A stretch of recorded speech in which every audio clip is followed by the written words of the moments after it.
A dor é inevitável, o sofrimento é opcional.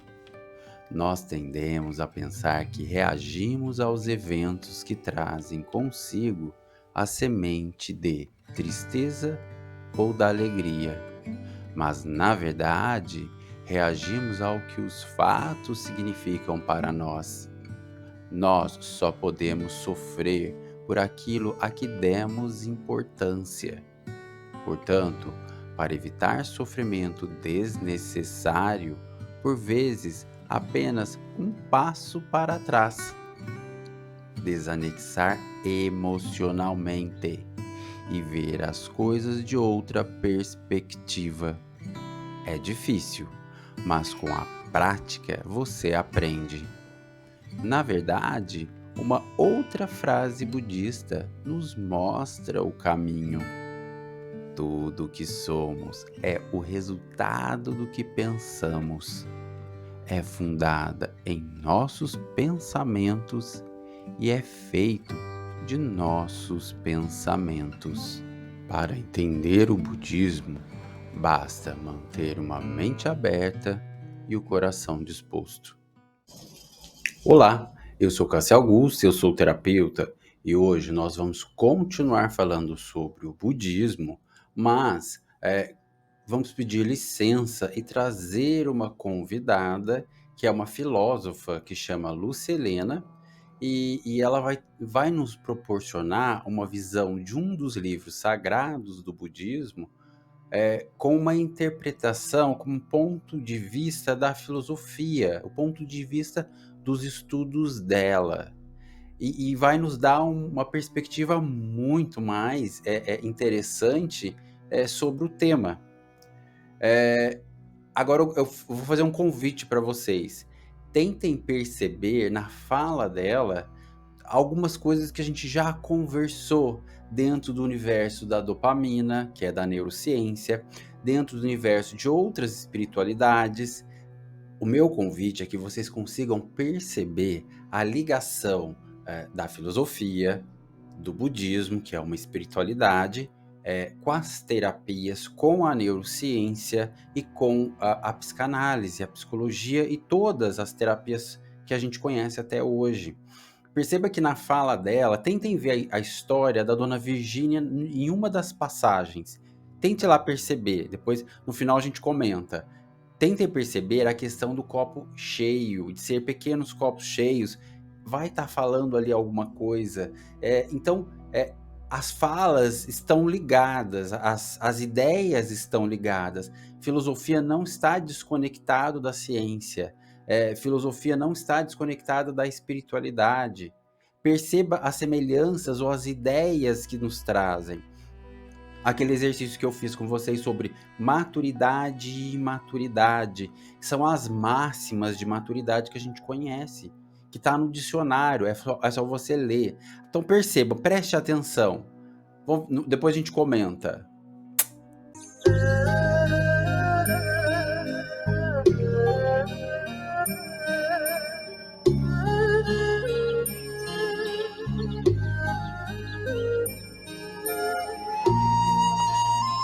Olá, sejam bem-vindos para a nossa mais nova aventura em conjunto, começo de uma viagem por esse livro.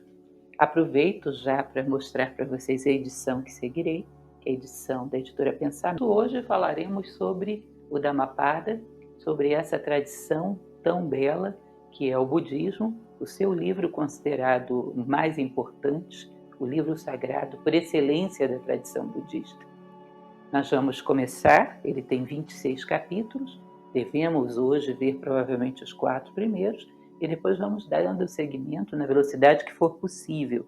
Teremos aí um passeio em conjunto, espero que de mais 6 ou 7 palestras, e espero que, como sempre, acompanhem lendo, porque a finalidade das minhas leituras comentadas não são para fazer propaganda de uma editora, nem para promover nenhum produto, mas para promover um estado de consciência em vocês, promovendo aquilo que de mais belo li na minha vida.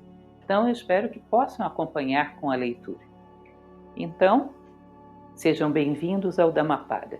Siddhartha Gautama é um maravilhoso mestre que viveu no 6º século a.C. Acredita-se datas aproximadas, que teria nascido em 563 a.C., nas planícies de Lumbini, no Nepal, onde hoje é o Nepal, quando a sua mãe, Maya Devi, caminhava em direção à casa dos pais para ter o seu filho. E teria falecido aos 80 anos, na chamada planície do Cervo, em Kusinagara, em 483 a.C. A partir daí houve uma série de concílios, o primeiro deles que estabelece muito bem o Sutta Pitaka e o Vinaya Pitaka, que são 2 livros daquilo que vai ser chamado Tripitaka, de onde vem o Dhammapada. E, posteriormente, no terceiro concílio, é estabelecido o terceiro livro, que é o Abhidhamma Pitaka. Tripitaka vem exatamente de 3/6. Havia um hábito dos monges, na época das chuvas, de se recolherem e redigirem os ensinamentos dos mestres. Nem sempre foi redigido, durante muito tempo é passado por tradição oral, mas disse que o Dhammapada começa a ser escrito, o Tripitaka começa a ser escrito em folhas de palmeira e colocado nesses cestos, aproximadamente em 250 a.C., no terceiro concílio de Pataliputra. E posteriormente, em torno de 50 a 70 a.C., é transcrito ao Pali, a língua mais recente. De dentro desse Tripitaka, os 3/6 onde foram colocados os ensinamentos, você tinha o Vinaya Pitaka, é um livro de instruções aos monges, o Sutta Pitaka, que é um conjunto de instruções éticas à doutrina budista, e o Abhidhamma Pitaka, que é onde havia uma série de reflexões filosóficas, de colocações filosóficas sobre a doutrina. Do Sutta Pitaka, que teria sido recitado pelo próprio primo e discípulo de Buda, esse Sutta Pitaka tem dentro dele 5 coleções de livros. Uma delas, que é a Khuddaka Nikaya, tem dentro dela 15 livros. E um desses livros, então, é o nosso Dhammapada. Apenas como referência, apenas como localização, para que vocês saibam como tudo começou.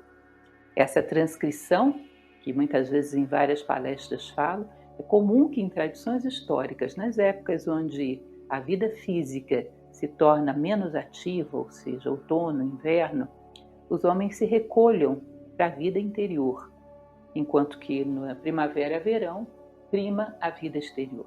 Então, esses monges muitas vezes redigem os seus textos sagrados por ocasião dessa estação de outono e inverno, de chuvas, de frio, eles se recolhem e redigem os ensinamentos do mestre. Então, estamos aqui, chegamos do Tripitaka ao Khuddaka Nikaya e ao Dhammapada, que é o que nos interessa. Ele é composto, então, de uma série de livros, de capítulos, que são 26, como já falamos, aproximadamente 400 e poucos versos, e nós vamos tratar hoje de alguns dos primeiros deles. Não seria possível para a gente, com 400 versos, ler todos, nem seria necessário, porque uma das características do Dhammapada é que em algumas ocasiões ele é um pouco repetitivo. Cada capítulo tem uma tônica e os versos muitas vezes vão reforçando uns aos outros. Isso não significa que vocês não vão ler todos, e não significa, inclusive, que em algumas ocasiões gostem até mais de outros versos que não aqueles que selecionei. Apenas vou fazer uma seleção e comentar alguns que acredito que dão uma tônica boa para entendermos aquele capítulo. O primeiro dos capítulos, que é sobre os versos gêmeos, o Yamakavaga, a tônica dele é muito voltada sobre a questão da mente. Lembram lá do nosso Kaivalya, onde começamos com essa ideia do princípio do mentalismo, de que o universo é mental? O budismo então fala da mente precedendo a matéria e das formas mentais dos homens escrevendo as suas histórias, ou seja, o que vivemos hoje é o que pensamos ontem e assim a vida vai adiante. Então os versos gêmeos começam falando exatamente dessa ideia do pensamento. Primeiro, o que pensamos hoje é o que seremos amanhã. Nossa vida é uma criação de nossa mente. Entendam que esse princípio tão universal, ele nos dá a possibilidade, a liberdade de termos as rédeas da nossa vida na nossa mão. O que construímos mentalmente hoje é o que viveremos amanhã. as nossas projeções, os nossos planejamentos, às vezes até o elemento inconsciente das nossas revoltas, dos nossos desgostos e rancores, tudo isso vai criando uma prestação de contas, um correr atrás das coisas no dia de amanhã. Às vezes não percebemos que o que fizemos hoje foi programado em algum momento do passado, algo mal resolvido. Se tivéssemos uma consciência muito clara das consequências dos nossos pensamentos na nossa vida prática, começaríamos uma prática necessária de domínio da nossa mente, que inclusive nos daria um estado de paz de espírito muito grande. Porque no fundo, vida interior é domínio da mente. Quando conseguimos colocar uma certa ordem, um certo foco nesse mundo, temos paz, temos serenidade. Como dizíamos lá na Luz do Caminho, temos a flor que desabrocha depois da tormenta. O segundo verso vai dizer: se um homem fala ou age com a mente pura, a felicidade o acompanha como sua sombra inseparável. Ou seja, mente pura vai ter paz, vai ter coerência, vai ter felicidade. O que ele necessita para ser feliz? Coincidir consigo mesmo. As adversidades do mundo externo não são capazes de ofender esse mundo interior que só ele decide, ele é absolutamente soberano. Lembrem, já falamos muitas vezes sobre a corrente filosófica do estoicismo, sobretudo o estoicismo romano, quando eles diziam que há coisas que dependem e não dependem de nós. Então deveríamos ser infelizes por aquilo que depende de nós e que não fizemos. As circunstâncias externas há que ter a necessária fortaleza para passar por elas, mas as internas nos abatem profundamente quando falhamos naquilo que nos correspondia. E todas as circunstâncias internas nascem da maneira como pensamos sobre a vida. Ou seja, o nosso pensamento, como diziam os antigos, é a oficina da nossa vida. Terceiro verso. Ele me insultou, me maltratou, me rebaixou, me roubou. Os que abrigam tais pensamentos não se libertarão do ódio e do ressentimento.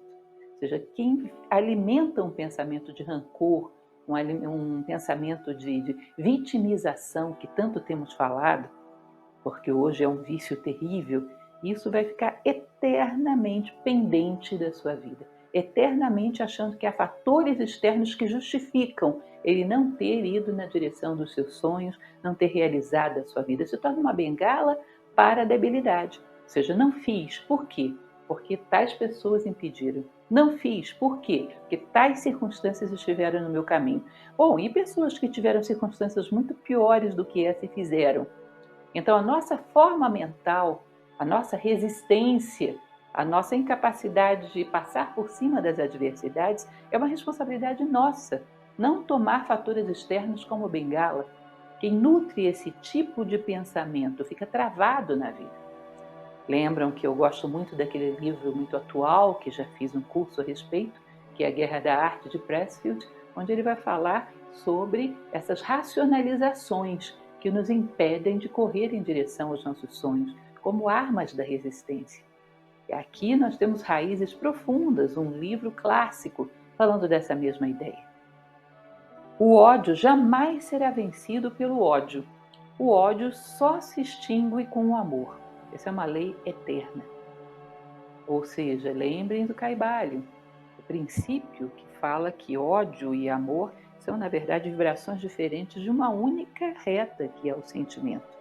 Podemos, não necessariamente, entendam bem, quando nós queremos transmutar um sentimento de ódio para amor, não significa que eu vou transmutá-lo para uma paixão. Eu não necessito trazer essa pessoa muito próximo da minha vida ou essa situação, não necessito conviver com ela o tempo todo. Eu necessito simplesmente começar a vê-la como um ser complexo, que talvez tenha esses defeitos mesmo, mas que tem inúmeras outras qualidades. Sabendo colocar as coisas na distância e no ritmo correto, posso aprender muito com ela, posso ensinar muito para ela. Sabendo manter a distância e o ritmo correto, conseguimos ver as coisas de forma mais sóbria, mais equilibrada. E começamos a perceber que o mundo inteiro é dual. Não seria essa pessoa que seria uma exceção. Não seria essa circunstância que seria uma exceção. Simplesmente por um sentimento negativo, eu impedi a visão do outro lado. Há um outro lado. Posso fazer uma prática de todas as vezes que me vem uma crítica, procurar os elementos positivos dessa mesma pessoa, dessa mesma circunstância. E assim vou neutralizando o ódio através do amor. Não paixão, mas um amor equilibrado, sóbrio, que sabe manter a distância e o ritmo necessário para harmonizar-se com tudo. Essa deve ser a nossa busca. Lembrem, eu sou uma filósofa, eu não tenho sabedoria. Também nisso tenho lutado, como vocês. Eu não falo daquilo que eu já tenho, mas daquilo que eu estou buscando ter. Não sou dona de nenhuma verdade. O que diferencia um filósofo de uma pessoa comum é simplesmente ânimo de aperfeiçoamento. Ou seja, é derrotado e volta a lutar. Mas não significa que eu não lute como vocês contra os mesmos problemas. Um filósofo não é um sábio. É simplesmente aquele que tem um ânimo de aperfeiçoamento incansável. Cai 1000 vezes, levanta 1001. Também eu luto contra essas mesmas coisas. Muitos não sabem que estamos nesse mundo para viver em harmonia, esquecendo-se de que morrerão um dia. Para os que meditam nisso, não há divergências e a vida se torna mais branda. Meditar sobre isso é um elemento fantástico. Trabalho muito com isso quando faço, por exemplo, administração do tempo, que é um curso tremendamente filosófico, onde eu digo, olha, quer planejar o seu tempo? Ótimo, comece pela vida como um todo. Saiba onde você quer chegar com tudo isso. Saiba o que vai ser real no final da linha. Começa pelo grande círculo, depois vai enquadrando os menores, da década, do ano, do mês, do dia de hoje. Mas pensar grande nos faz valorizar as coisas na sua devida proporção. Dar valor correto, dar o peso correto a cada circunstância. A harmonia se alcança quando pensamos grande. Ao pensarmos pequeno, nos afogamos no copo d'água, porque simplesmente ficamos do tamanho dele. Tá? Então, ao considerar a vida como um todo, percebemos que a harmonia é algo fundamental e que tem um valor específico muito maior do que as nossas pequenas vaidades e orgulhos feridos e rancores um pouco banais. Encontramos a devida proporção para lidarmos com cada coisa. O caminho justo, onde cada coisa é tratada na devida proporção, no devido ritmo, na devida distância, para que tudo se harmonize. 7. Aquele que vive somente à procura de prazeres, ocioso, descontrolado nos sentidos, intemperante na alimentação, é dominado por Mara, tentação, como as árvores fracas são derrubadas pela ventania. Percebam, uma coisa é ter prazeres, outra coisa é ser escravo dos prazeres, de tal maneira que quando o prazer vai para lá, eu largo o meu caminho para correr atrás dele. Como aquela velha frase que sempre cito de Siri Han, onde ele diz, eu caminho em direção ao meu objetivo, caminho em direção ao meu ideal. Se sopra uma brisa suave, eu me delicio com a brisa suave. Se faz um sol causticante, eu sofro com o sol causticante. Mas nenhum nem outro me tiram do meu caminho. Eu não saio correndo atrás dele. Quem sai correndo atrás de prazeres, a sua vida vai ser uma mera coleção de prazeres, de momentos passageiros e que talvez no final sempre deixem aquele amargor na boca, porque não valeram o preço que você pagou por eles. Muito fugazes, muito inconsistentes.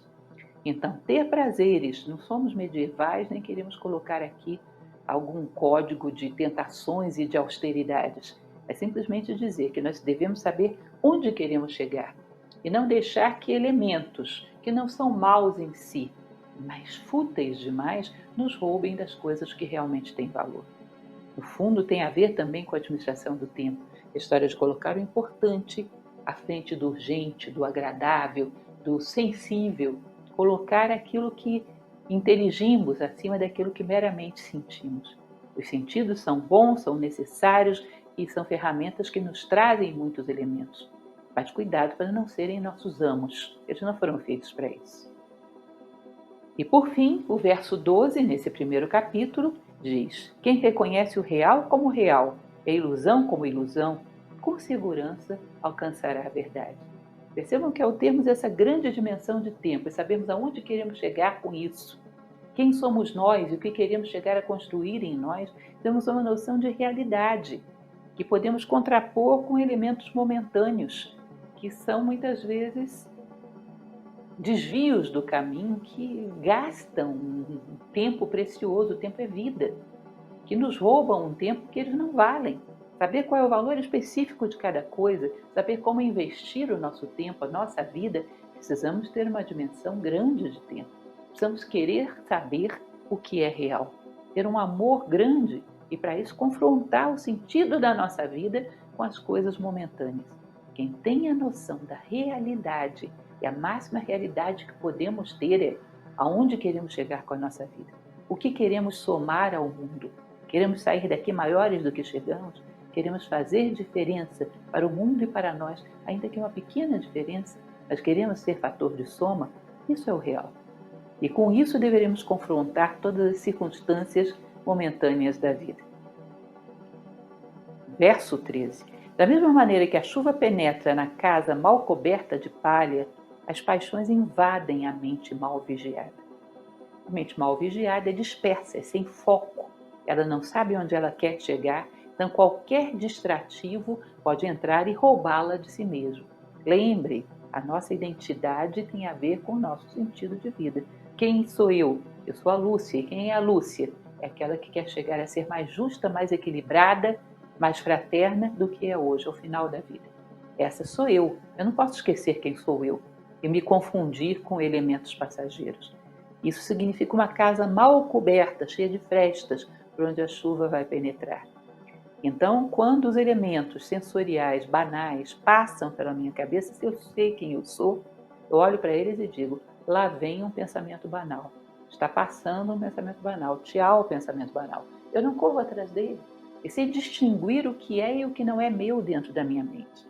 Dizem que grandes sábios impedem aquilo que não é sadio, que não é produtivo, que não é coerente com seus princípios, de entrar no seu plano mental. Bom, não somos nós esses, não somos grandes sábios.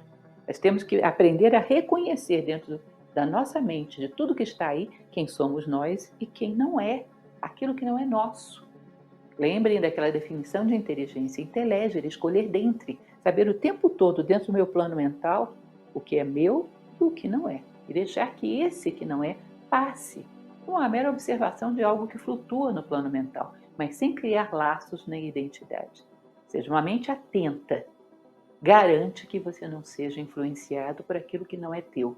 Agora, quem tem mente atenta? É uma questão de prática, é como se fosse uma musculatura. Hoje nós vivemos o momento mais disperso, eu acho, da história. Não tenho notícia de um momento onde os homens fossem mais dispersos do que hoje. Porque a infelicidade, a angústia existencial de não termos um sentido de vida muito claro, faz com que qualquer coisa seja um distrativo para que a gente não encontre conosco mesmo. E a sociedade produz uma montoeira de distrativos que é capaz de manter um ser humano distraído de si mesmo a vida inteira.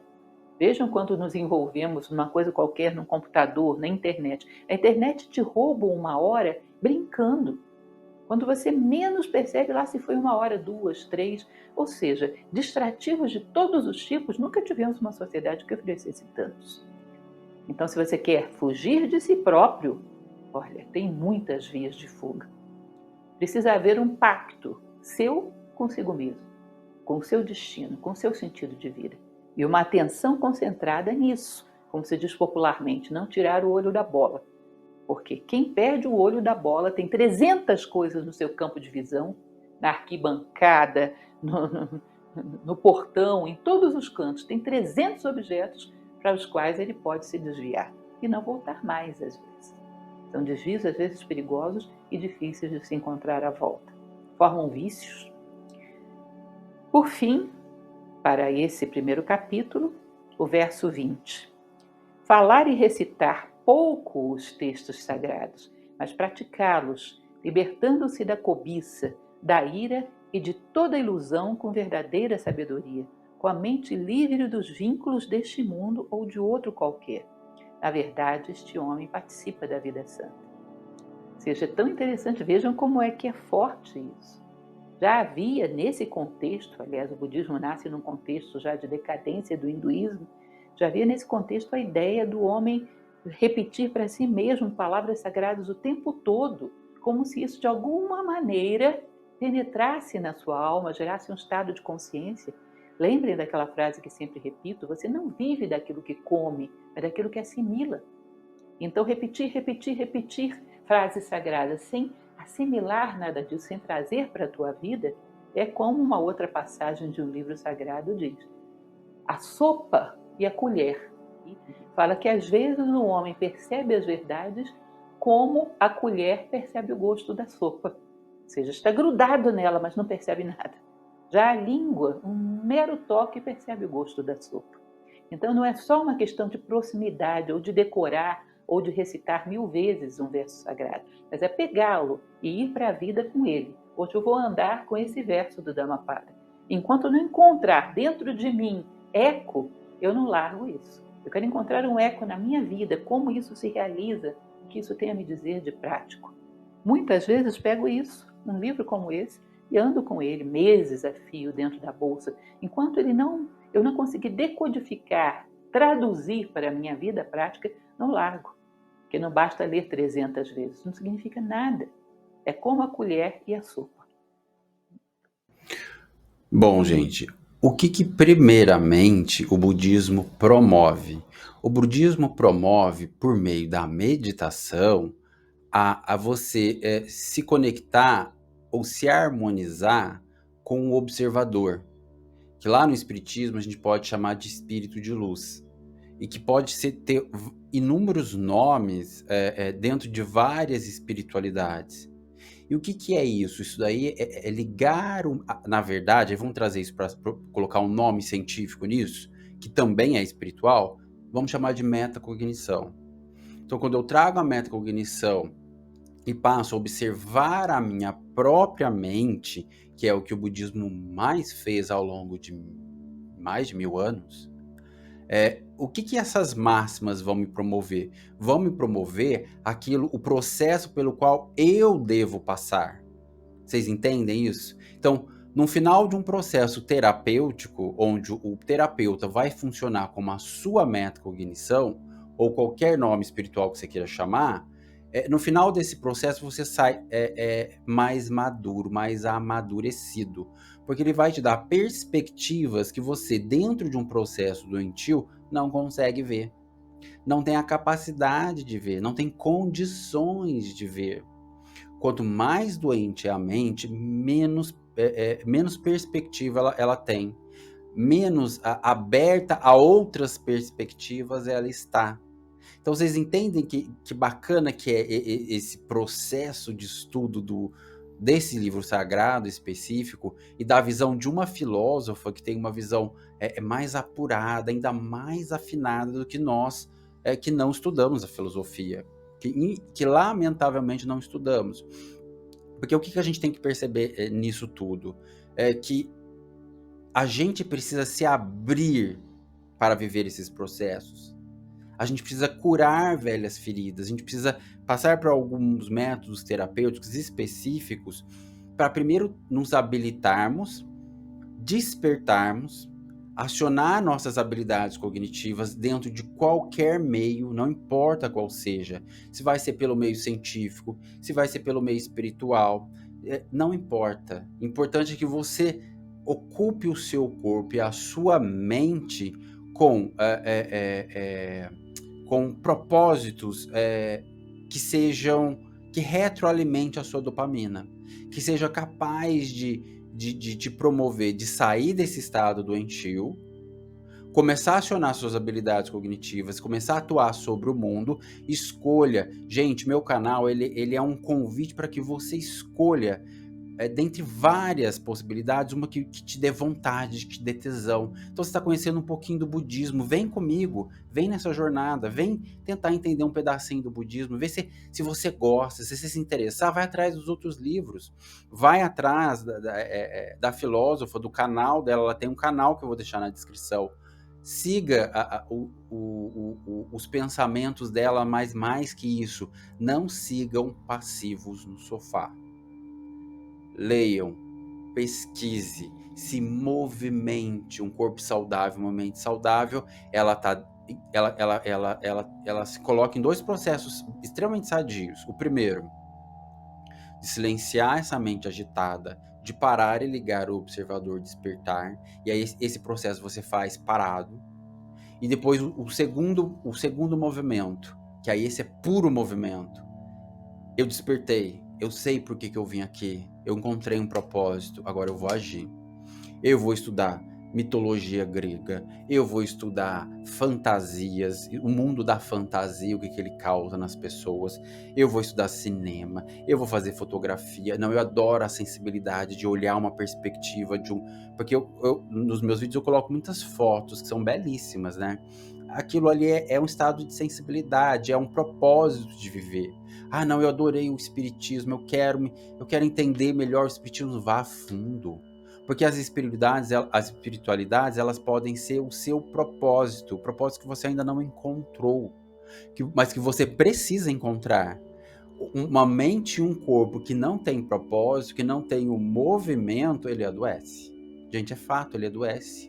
É como se eu tivesse uma máquina maravilhosa para ser usada, que é a mente e as habilidades cognitivas. Primeiro eu tenho que me curar de velhas feridas, de esquemas e fixações e crenças limitantes, ou deixar elas um pouquinho de lado, não dar muita atenção e começar a viver esse mundo maravilhoso que está do outro lado da moeda do sofrimento. As duas coisas não são ruins, tá, gente? O sofrimento nos molda, o sofrimento nos permite ter perspectivas também interessantes sobre a vida. Só que a gente não é só isso, a gente não precisa ser só isso. Você não precisa se limitar a ser somente isso, correr atrás de fontes dopaminérgicas mais primárias. E volto a dizer, quando eu falo que as fontes dopaminérgicas são infantis no sentido de não serem maduras, tá? Porque nenhuma fonte dopaminérgica é boa ou ruim na sua essência. Se eu pensar na fonte dopaminérgica, comida, não tem problema nenhum. Eu posso me estimular comendo, me prometer no final de uma semana, depois de um processo, de algo que eu queira fazer, se eu fiz, eu comer. Mas mais que isso, a dopamina gosta da incerteza. Se você jogar a moedinha no final, você come ou não, é melhor ainda, porque vai dar mais tesão ainda de fazer. Aí se dá aquela burladinha também, mas eu consegui 80%, eu mereço esse chocolate. Tá tudo bem, gente. Você vai brincando com a sua mente e corpo, levando isso para o universo da espiritualidade ou não, levando para o universo da ciência ou não, não tem problema. Você escolhe. O que você precisa ou deveria fazer é só conhecer um pouco de todos. Mas é aí que vem o pulo do gato. Pare de ser meio em tudo. Eu conheço um pedacinho de tudo, eu admiro as pessoas, mas não movimento uma agulha sequer para entender melhor aquilo. Eu vivo o olhar da filósofa, eu vivo o olhar do meu canal, eu vivo o olhar... Não, você tem que olhar tudo que tudo que somos para provocar você. A gente pode provocar você. Gente, é o seguinte, a ideia é que você saia do universo da admiração, de estar aí no sofá admirando Monja Coen, a filósofa Lucilena, Cortella, Karnal. Eles são pessoas bacanas, eles são pessoas que inspiram, são pessoas que nos inspiram. Mas inspirar não é suficiente. Sentar ali e pegar a informação não é suficiente. Aquilo tem que ser só um objeto de provocação, de incentivo, de cutucão. Só. É para isso que todos eles servem. Porque quem tem que ir lá e pôr a cara a tapa, ir na tentativa e erro, é você. Você tem que fazer isso. Você tem que passar pelos seus processos. Você tem que tentar meditar e não conseguir. Você tem que tentar meditar e falar: nossa, dessa vez aconteceu alguma coisa, eu consegui algo aqui. Olha que interessante. Gente, é uma chavinha pequenininha, é uma mudança mínima. Uma mudança de pensamento muito pequena que muda toda a sua vida, vai mudar todas as suas emoções. Agora fala para mim, isso não é divino, não é espiritual e ao mesmo tempo científico? Olha que interessante. São processos científicos que, dentro de uma ideia espiritual que é da criatividade, da sensação, da intuição, tá tudo junto e misturado, gente. Quem foi que separou? Não tem que separar, agora é a hora de unir. A gente precisa unir para ter todas essas ferramentas cognitivas indo ao nosso favor. Vocês entendem isso? E é a hora que vocês pararem de deixar a vida de vocês na mão dos outros, quando você começar a afinar o seu olhar para que você olhe aquilo que eles estão vendo, não olhar pelo olhar do outro. Porque se você pega esse livro sem o menor preparo, sem a menor vontade, sem a menor conexão com todas as outras coisas, porque quando você começa a sair do sofá e fazer, você começa a perceber a conexão. E aí quando você começa a perceber a conexão, o que você está ligando em você? Você está ligando uma chavinha que dá acesso a inúmeras, múltiplas incertezas. O que a mente mais gosta? O que a dopamina mais gosta? Inúmeras incertezas. Então, o tesão de viver não é mais o chocolate só, não é só mais o sexo, não é mais só a droga, não é só ficar agradando os outros, etc, etc, etc. O tesão de viver é: nossa, eu entrei em conexão com esse mundo, com esse universo, eu tô vendo as inúmeras incertezas. Nossa, eu posso atuar em inúmeras coisas, é muito grande. Gente, vocês estão percebendo a diferença entre ser um copo ou vários copos pequenos e de ter acesso ao oceano? Vocês estão vendo isso? Volto a dizer que eu já disse isso no meu vídeo. As pessoas levam o título daquilo que elas leram do mundo. Então, quem descobriu o computador leva o título de que descobriu o computador, descobriu o primeiro processador, etc, etc. Para qualquer coisa isso serve, gente.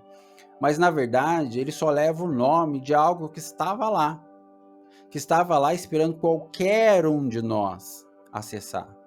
Agora, pensem comigo, quantas maravilhas que ainda não foram... e aí pode falar até de descobrir. Descobriu. Mas mais ou menos descobriu. Ou simplesmente parou e leu. O mundo é um livro a ser lido. Ou, você pode pensar de outra perspectiva, é um universo paralelo a ser visto pelo mundo da espiritualidade? Pode ser também. Pode ser do jeito que você quiser, do jeito que você imaginar. Só que ele tá lá. E ele tem coerência e tem conexão. Quanto que eu sei que eu tô indo pro caminho certo? Porque tem coerência e tem conexão. Funciona, traz algo, você descobre algo. E aí você pode descobrir algo que ninguém ainda descobriu e levar o seu nome. Só que isso não quer dizer que você não tenha contribuído, porque cada tijolinho forma algo muito grande. Então, todo o trabalho da Monja Coin forma algo maior que vai se ligar ao outro. Então, por exemplo, o trabalho dela é de provocar outro ser humano, de instigar outro ser humano, de despertar esse uso da dopamina mais saudável, que não é mais, eu vou me ligar com bad boy. É uma pessoa que eu sei que vai dar problema, mas é gostoso pela incerteza. É gostoso porque é proibido. Você não vai mais, não quero mais essa dopamina na minha vida.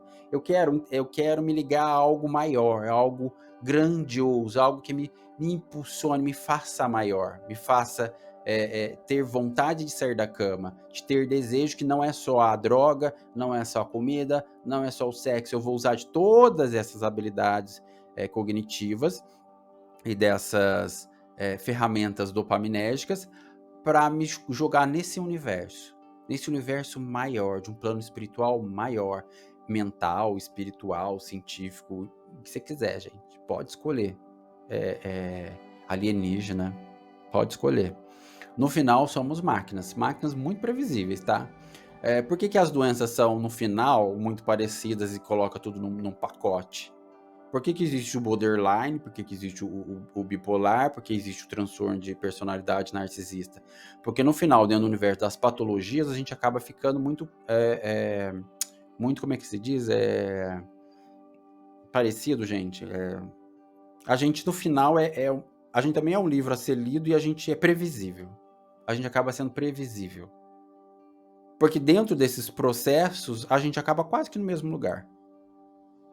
Só que a diferença é, o estado mental não saudável promove o estado mental não saudável. A gente entra num círculo chamado vicioso. E o contrário, quando a gente vira para o outro lado, quando a gente começa a ir para o lado virtuoso, o lado virtuoso retroalimenta o lado virtuoso, em outras palavras. Se eu consigo, depois de tudo que eu falei sobre dopamina, espiritualidade e tudo mais, se eu consigo colocar isso e levar em favor de eu começar a despertar, acionar habilidades cognitivas, me conectar com esse universo de incertezas, só que de incertezas que é um tesão, que dá muita vontade, que libera a dopamina de uma maneira assim, poderosa na nossa vida, é milagre, é o milagre, pode-se dizer, para algumas pessoas. Pode-se dizer, porque você tira a pessoa de um estado de depressão, um estado de estar sem vontade, um estado de neutralidade para algo. Aconteceu alguma coisa. Minha vida é significativa, eu tô fazendo algo por alguém, eu tô fazendo alguma coisa. Isso dá muita vontade de viver, gente. E você vive com essas duas escolhas. Ou eu ligo o meu lado do círculo virtuoso, ou eu ligo o meu lado do círculo vicioso. Os dois se complementam, eles não se excluem. Esse não é melhor nem pior do que esse. Tira a dualidade de novo da mente. Porque uma vida com muita dor, muito sofrimento, forja uma persona forte, se ela consegue sair daquilo. Se ela afunda, aí acabou para ela. Ela pode até acabar consigo mesma. De muitas maneiras, inclusive em vida. Agora, se ela desperta e ela vai para cá, a vida dela pode ser muito grande. Ela pode ser muito maior. Os bens materiais, ela vai perceber no andar da carruagem que não é o principal. Aí você vai perceber no final também, de tudo, que todas as filosofias acabam pregando, é o famoso equilíbrio. É o equilíbrio das forças. Eu preciso de dinheiro. Dinheiro não é ruim, dinheiro não é o mal. É o demais. Sempre é o demais ou de menos. Tem que estar na medida. Você é aquele painel enorme. E você é um painel único. Então você precisa, você achar a sintonia. Então não adianta eu seguir o mesmo caminho da Monja Coen, ou do Wesley, ou do Karnal. O caminho é dele, aquele caminho é dele, é só dele. Ele vai ter algumas máximas para te passar. Mas ele nunca vai ser a pessoa que vai dizer como fazer. Como. Então todo livro tem como aprender, como ser sábio, como ser isso ou aquilo. Aquilo funcionou para aquela pessoa. O que não quer dizer que você consiga tirar algumas máximas interessantes dali. Você experimenta dali.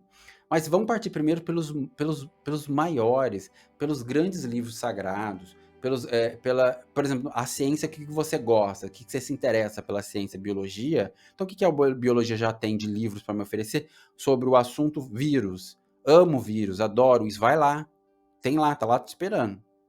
Tem o que já colocaram lá e tem que ainda você pode acrescentar lá. Vocês entendem, gente? Isso que dá tesão na vida. A gente foi máquina a gente é máquina construída por um criador ou algo maior que nos fez assim. Ou você entra no processo participativo, participa e contribui e se sente mais dentro do círculo virtuoso, ou você se fecha, se isola e vai para o círculo vicioso. Os dois não são ruins, os dois contribuem, tá? Isso que é o mais interessante. Não tem um mal absoluto e um bom absoluto. Um se beneficia do outro, quando eles principalmente transam, eles fazem isso um com o outro, ó. Eles trocam, caramba, eles trocam energia, ó. Eles vêm, ó. Quando esse vem pra cá, ó. Então, vivi muita dor, muito sofrimento. Então, o que eu tenho para oferecer ao mundo? Consegui sair. Olha que legal, o que eu tenho para contribuir aqui, ó? Eu vou contribuir. É mágico. É lindo. É grande. Participe. Não custa nada. Então, gente, eu vou continuar. Eu pensei assim, é muito grande o estudo que a Lucilena fez. Gente, eu vou fazer ele inteiro. Eu vou curtir esse processo. Quem quiser continuar comigo, venha. Se você acha que é chato, para você não é a sua praia, vai para outra coisa. Mas vai. Descubra aquilo que você quer fazer. Você quer brincar com massinha, fazer modelação de massinha? Descubra esse universo. Seja o modelador de massinha. Você quer fazer pizza? Seja o pizzaiolo. Quer ser médico? Seja o médico. Não faça por status, não faça por dinheiro, não faça por conquista, que essa é uma ideia falsa que estão vendendo para você, que é felicidade. Que quando você chega lá na ponta, conquista tudo isso, você fala, nossa, mas é só isso? E agora? Você entra em depressão, você fica triste. você fica infeliz. E aí você vai usar de várias fontes dopaminérgicas primárias para aquilo ser suportável. Então escolha, você quer viver uma vida que seja suportável de viver ou você quer viver uma vida plena, grande, onde você consegue fontes dopaminérgicas muito mais amadurecidas, de fontes inúmeras, de fontes boas, magníficas. Descubra esse mundo, descubra esse universo dentro de você. É um convite que eu te faço, tá bom? Então eu vou continuar com os vídeos dela, vou trazendo outros e aceito sugestões, aceito ideias, me dê, eu vou pensar com muito carinho e vou tentar pôr em prática, tá bom? Beijo, gente, até a próxima.